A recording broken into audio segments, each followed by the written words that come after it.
there's about 10,000 counties in the U.S., and each one of those counties or precincts will certify the election.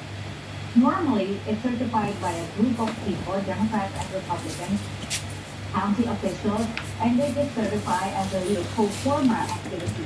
But recently, in the past month, there's been more and more movement from the Trump campaign to empower these certification officials to not only just be the pro forma certification officials, but also to question and to investigate and to say that they will not certify the election unless they can be satisfied that the process is fair and square.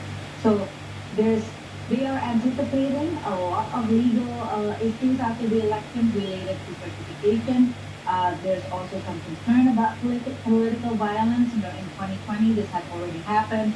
Some people who are motivated by misinformation and disinformation swarming into these polling stations and counting stations, demanding for the vote to stop the count because they feel like it's rigged. So hopefully none of that happens in 2024, but there's certainly a big fear that it. My final question is this: you covered the U.S. quite a bit. You are corresponding, you are now in the bureau chief, so you've seen a few elections. Is this the closest by way of the polls that we've seen? And how close are these elections?